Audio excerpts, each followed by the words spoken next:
प्रणाम आप सभी को।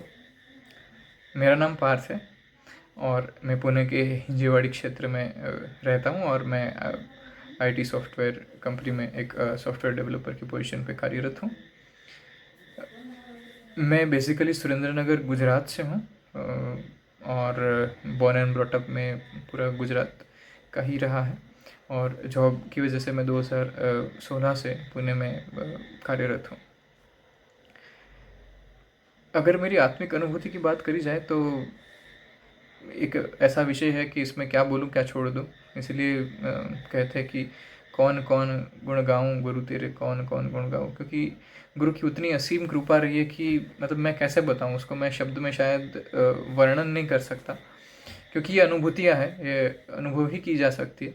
बट फिर भी अगर जितना मैं शब्द में उसको वर्णन कर पाऊँ, जो एक अंधा एक हाथी को डिस्क्राइब करने के लिए जो कोशिश कर रहा है, वैसी मेरी कोशिश रहेगी कि वैसे तो एक धार्मिक परिवार से मैं बिलोंग करता हूँ, तो माता मेरी धार्मिक परिवार की रही है, तो बचपन से ही माता भी एक गायत्री उपासक रही है और वो अभी तक भी उनकी गायत्री उपासनाएं चलती ही रहती है, मुझे भी प्रोत्साहित करते रहते हैं।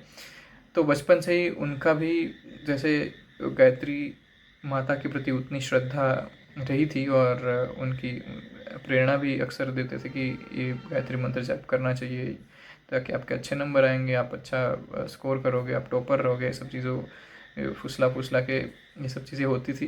तो मैं भी जाप करता था बचपन में, पर धीरे धीरे जैसे उम्र बढ़ती गई और हाई स्कूल में कॉलेज में जैसे ज़्यादा गए तो थोड़ा सा जो ये कनेक्शन है वो उतना नहीं रहा।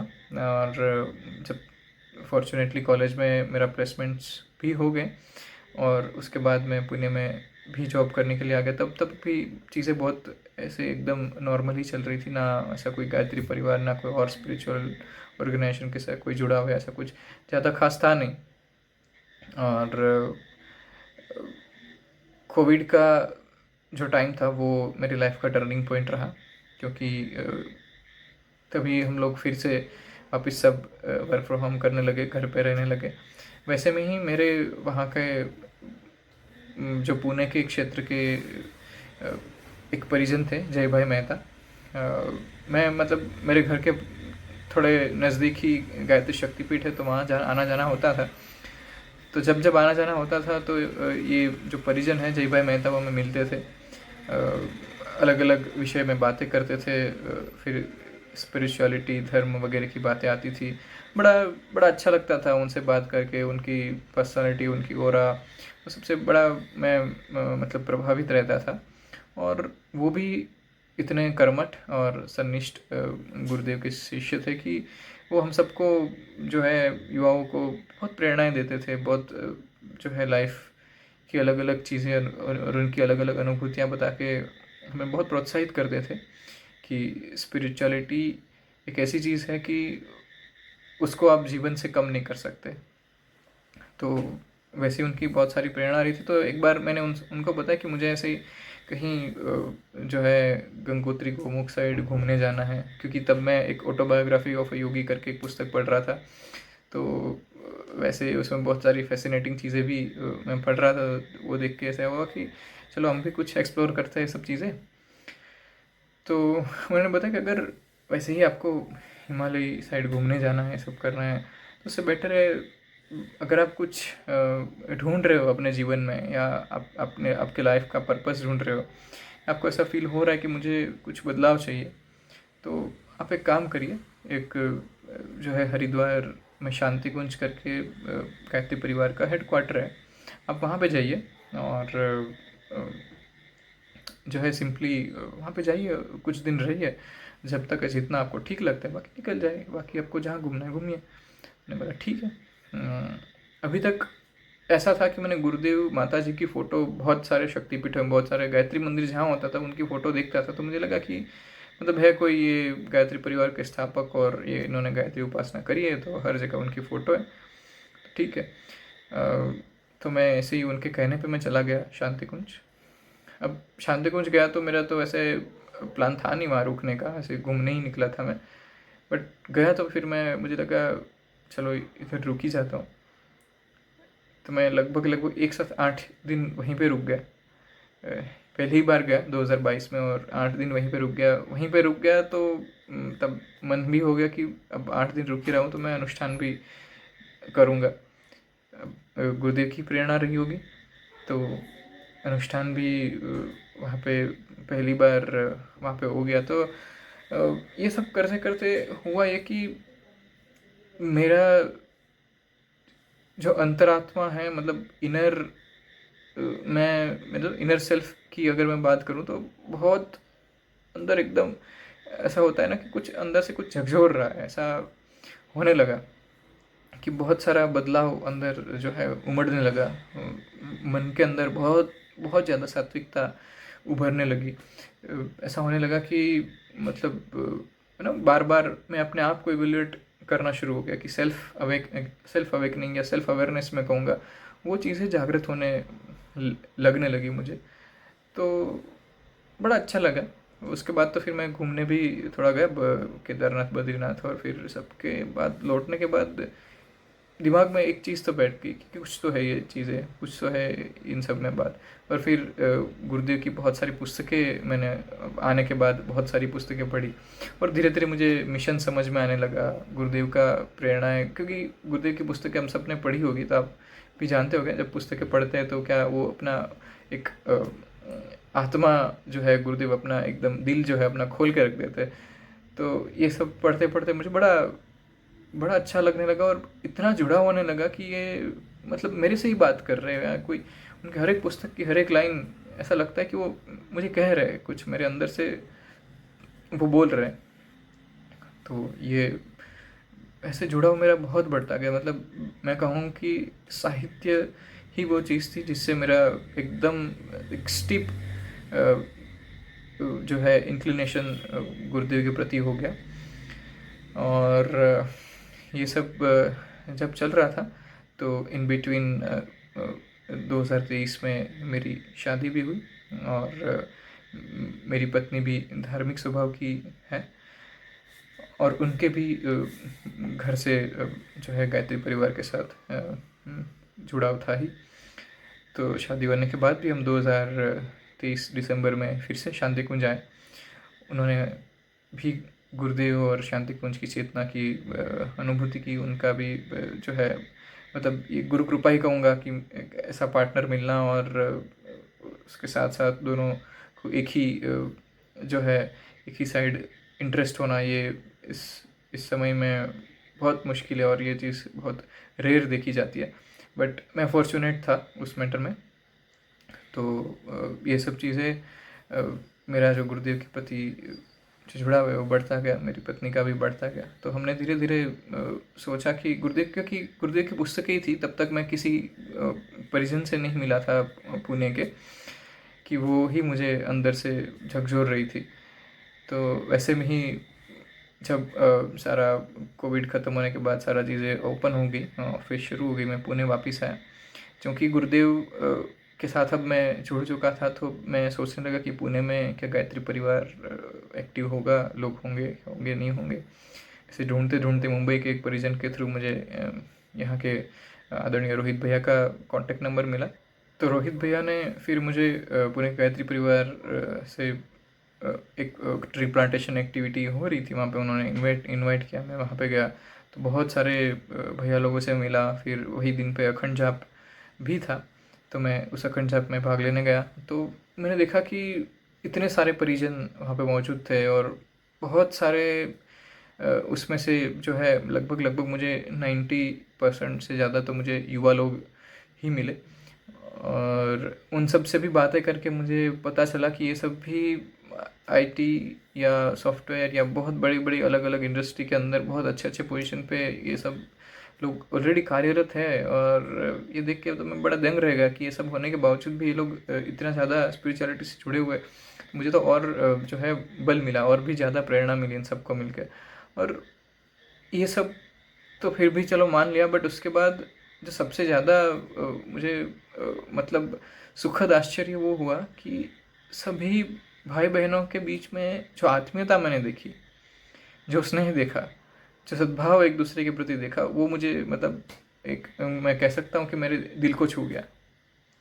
तो मुझे बड़ा अच्छा लगा कि यार इतना अच्छा परिवार है, और अगर गुरुदेव के माध्यम से इतना अच्छा परिवार मुझे मिल सकता है तो मैं बड़ा जो है सौभाग्यशाली मानूंगा अपने आप को। और वैसे ही धीरे धीरे उन सब ने, जैसे मैं उनका जन्मों जन्म का रिश्तेदार हूँ, वैसे ही उन्होंने भी मुझे अपना लिया। और मुझे कभी ऐसा नहीं लगा कि मैं इनको अभी जस्ट कुछ ही दिनों से जान रहा हूँ। उन्होंने इतना प्रेम दिया, इतना सहकार दिया, सम्मान दिया। और मिशन के बहुत सारे कार्य पुणे में गतिविधियाँ हो रही, मतलब मैंने, हो सकता है मेरा अनुभव भी कम हो, पर मैंने लगभग लगभग कोई भी शक्तिपीठ पे इतनी ज़्यादा गतिविधियाँ और इतने ज़्यादा युवा लोगों का जो है इन्वॉल्वमेंट होते हुए नहीं देखा। तो सारी एक्टिविटी के अंदर सभी भैया लोग, दीदी लोग एकदम हमें प्रोत्साहित करते हैं और हमेशा कहते रहते कि आप आगे आइए, आप ये चीज़ें सीखिए, ये करिए, वो करिए। तो बार बार बार बार उनका जो है सपोर्ट, कुछ भी चीज़ों को सीखना है, चाहे एक छोटी छोटी चीज़ें, यज्ञ, चाहे संचालन कैसे करना है, मंत्र की प्रैक्टिस कराना, ये सारी चीज़ें, हाँ, संगीत सीखना, या चाहे कुछ भी कहो, स्वाध्याय की बात है, उपासना के रिलेटेड गाइडेंस है, जो है ध्यान है, ये सारी चीज़ें यहाँ के भैया लोग, दीदी लोग से मुझे गाइडेंस मिलता गया। उन्हीं के मतलब हमें कुछ आता है नहीं आता है, वो बिल्कुल हमको उनके साथ रखेंगे, सिखाएंगे, चीज़ें आगे बढ़ाएंगे। तो ये सहकार देख के मैं बड़ा ही प्रसन्न हुआ, और मतलब सचमुच ही ऐसा लगा कि मेरा अपना ही परिवार है। तो यहाँ की जो जो गतिविधियाँ होती है उसमें समयदान देने का अवसर मिलता गया। साथ ही साथ एक दिन ऐसा भी हुआ कि मैं जो है अखंड ज्योति से बड़ी परिचित था, तो मुझे लगा कि मैं अभी अखंड ज्योति मंगवाता हूँ अपने घर पे। मैंने अखंड ज्योति मंगवाना शुरू किया अपने घर पे। अखंड ज्योति कुछ महीनों तक आई, बट फिर आना बंद हो गई। गुरुदेव से बड़ी प्रार्थना करता था, गुरुदेव अखंड ज्योति क्यों नहीं आ रहे। तो अगर मैं कहूँ कि ये मेरा पर्सनल कनेक्शन ऐसा हुआ कि जब जब मैं गुरुदेव से प्रार्थना करता, गुरुदेव अखंड ज्योति नहीं आ रहे, तो गुरुदेव जो है लगभग लगभग कुछ ही उसी के प्रार्थना के कुछ ही 2-3 दिनों में ही हमेशा अखंड ज्योति आ जाती थी। पर फिर ऐसा हुआ कि मैंने सोचा कि एक एक अखंड ज्योति है, ये प्रॉब्लम है, इसकी वजह से अखंड ज्योतियाँ नहीं आ रही है। तो शांति कुंज ने, मतलब मथुरा से मुझे पता चला कि आप एटलीस्ट अगर 15 अखंड ज्योति मंगवाते हो तो आ जाएगी एक साथ। तब पढ़ने वाला मैं एक ही था मैं, पर फिर भी मैंने सोचा कि चलो एक काम करता हूँ, अगर एक अखंड ज्योति भी घर पे पहुँच रही तो मैं 15 मंगवाऊँगा। उसके लिए अगर 15 भी मंगवानी पड़े तो मैं मंगवाऊँगा। तो 15 अखंड ज्योति मंगवाना शुरू किया, और धीरे धीरे 15 अखंड ज्योति तो आने लगी, पर फिर मुझे इसका क्या करूँगा। तो वैसे ही क्षेत्र में लोगों को पूछ पूछ के, गायत्री परिजनों को मिलके, जो हमारा हिंजेवाड़ी का ग्रुप है उसमें लोगों को बता बता के लोगों को बांटना शुरू किया। क्योंकि बहुत सारे गायत्री परिजन थे ही ऑलरेडी, और जिनको पढ़नी भी थी, बट शायद उनको भी या उनका कनेक्शन छूट गया था, या उन तक पहुंच नहीं रही थी। तो वो एक गतिविधि होना शुरू हुई, और धीरे धीरे इसकी संख्या में भी बढ़ोतरी हुई। तो एक वो एक अखंड ज्योति एक ऐसी मैं कहूँगा कि ऐसी पुस्तक है या ऐसा मैगज़ीन है जिससे मैं, मेरा गुरुदेव जितना जितना ही जुड़ा उससे भी है, क्योंकि पूर्ण मार्गदर्शन या जो है प्रेरणा जो है ना, हमेशा मुझे अखंड ज्योति से मिलती रही। और कुछ ऐसे अनुभव भी हुए हैं, चाहे गुरुदेव माता जी को मैंने बहुत बार सपनों में देखा हूँ, या ऐसा भी हुआ है कि बहुत सारी जीवन में बहुत सारी कठिनाइयाँ या कभी कभी डिफ़िकल्टी या असमंजस वाले समय में भी कभी ऐसा नहीं लगा कि मैं अकेला हूँ। मतलब पर मुझे गुरुदेव परमवंदनी माता जी ने हमेशा मार्गदर्शन प्रदान किया, हिम्मत प्रदान करी है, कभी मुझे टूटने नहीं दिया। और मतलब एक छोटी सी घटना ऐसी भी हो गई थी कि जब मैं ऑफिस से आ रहा था, ऑफिस की जो कैब थी उससे मैं मतलब ट्रांसपोर्ट प्रोवाइड कर जाते आ रहा था, तब उसका एक्सीडेंट हो गया ज़बरदस्त। और जो एक साइड का पूरा जो डोर है वो पूरा अंदर आ गया। इतना ज़्यादा एक ज़ोरदार से एक बाइक ने टक्कर मार दी थी वहाँ पे। मैं वही कैब में था, बट गुरुदेव की कृपा कहो कि मुझे एक खरोंच तक नहीं आई।